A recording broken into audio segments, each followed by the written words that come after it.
We all know pregnant women have morning sickness, but did you know that morning sickness can be mild, moderate, and even severe to the point where they are admitted in the hospital for a couple of days? Okay, so if you want to find out more, the causes and the management, home remedies, and what we give in the hospital, kindly continue watching this video. This is Time with Dr. Adams. Please subscribe. Thank you. Time with Dr. Adams. Hi there, welcome to another Time with Dr. Adams. Today we are talking about morning sickness. Like we know, a lot of women go through this when they are pregnant. Research shows that more than 75% of pregnant women have morning sickness. It doesn't happen to everyone. Some have it in their first trimester and it disappears by second trimesters. Others like me had it throughout the whole 3 trimesters. I don't know about you. You can tell me in the comments below. Usually morning sickness starts around 6 weeks and peaks somewhere around 9 weeks and then disappears between 16 weeks and 18 weeks. So what are the causes of morning sickness? I just want you to know that even though the name suggests that it happens just in the mornings, no, it can happen in the afternoons and in the evenings as well. In fact, throughout the whole day. It's just that most of the women have it in the mornings, and you will know the reason if you continue watching this video. Let's move on to the causes. Causes of morning sickness. Number 1 is the production of estrogen and progesterone. This increases the production of stomach acids, which causes reflux, hence triggering morning sickness. Number 2 is the production of a hormone we call human chorionic gonadotropin. This hormone is produced just after conception, and it can also increase the triggers in morning sickness. Number 3 is hypoglycemia. That is low blood sugar. So when we wake up in the mornings, we are usually hungry. Why? Because our blood sugar is low. So in the morning, most women have morning sickness because they are hungry. Even during the day, in the afternoon, in the evenings, if you find yourself hungry, you will have the symptoms of morning sickness because your blood sugar is low. When we talk about the management, we'll find out some of the ways to prevent this hypoglycemia. Let's move on to the 4th reason. That is sense of smell. When we are pregnant, our sensitivity to smell increases. So we tend to shy away or do not like some scents. For example, I like food. We all know I'm a glutton. I'm a foodie. I love banku and tilapia. But when I was pregnant, I could not stay in the same room with someone eating tilapia. I couldn't stand the scent at all. I'm sure you know of other pregnant women who cannot cook the foods they eat. Why? Because after cooking, they are tired or they cannot stand the smell anymore. So they will have to eat foods cooked by someone else. That is all morning sickness. Now let's talk about some of the signs and symptoms of morning sickness. Nausea. You feel like throwing up all the time. That is why we have pregnant women spitting all around, or some even carry small bottles and they keep spitting in it because they feel nauseous. It can progress to vomiting. Now, I want you to know that not every pregnant woman will vomit. Some will have nausea and it will just stay at nausea. Others will have nausea and then will have vomiting as well. Loss of appetite. You do not even want to eat because of how you are feeling. This can move on to dehydration because you keep spitting, you keep vomiting here and there, so you become dehydrated. And that will lead to feeling weak. And this whole thing, hormones here and there, can even make you just a little bit depressed.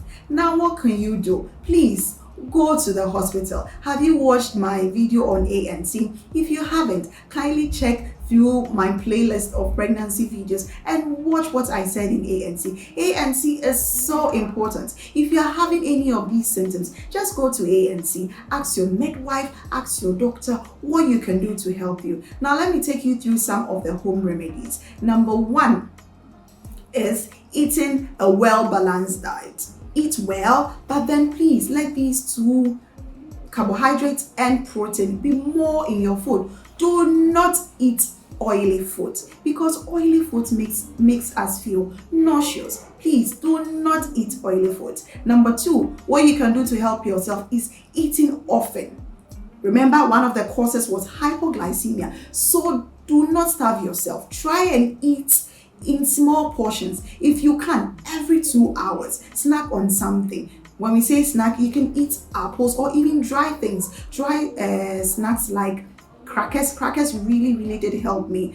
You can take nuts as well. It does not mean that crackers or nuts just find what helps you. One of the things that was helping me was ebronen kate, that is roasted corn and roasted groundnut. It really helped me, and I so love the taste. So find out what helps you. It is a try and error thing. So far as that thing will not harm you or baby, you can try. Stay away from caffeine and alcohol, please. But do try and error and find what helps you. If it's ebronen kate, why not? If it's soda, why not? Pieces of apple, why not? Some people even snack on cubes of ginger.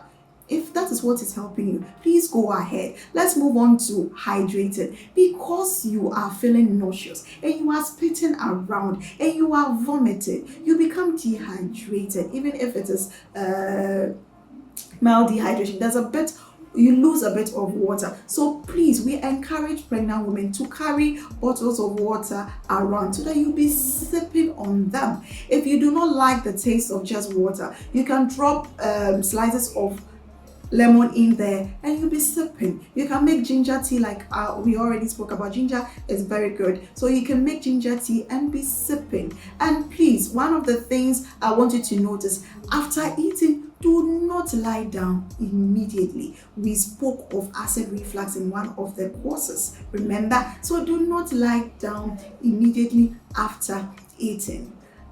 I want you to know that, like I already said, morning sickness can progress to the worst form, which is hyperemesis gravidarum. This is a severe form of morning sickness. It can be so bad that you'll be admitted. Women who have hyperemesis gravidarum cannot keep anything down. They vomit anything they eat, foods. In fact, they can even vomit water. It is so severe that we have to keep them in the hospital to be given IV infusions and other medications. Please, if you are going through this, I beg of you, for the sake of the little one you are carrying in there, do not stay at home, because after affecting you as the mother, it will affect the babies as well. When you come to the hospital, we'll run a series of labs on you. We'll give you an IV infusion, antacid if you are having heartburn, and then we can even put you on some vitamins, and vitamin B6 also helps as well.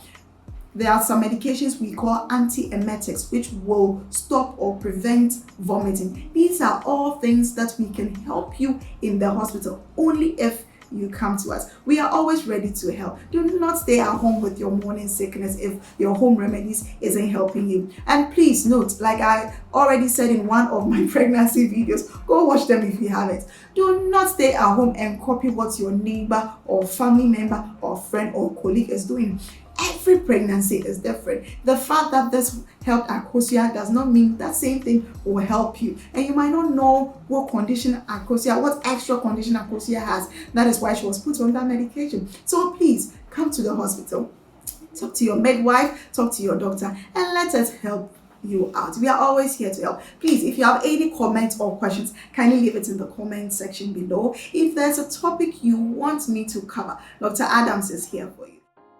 Please like, share, and subscribe. See you in our next video. Thank you for watching. Bye.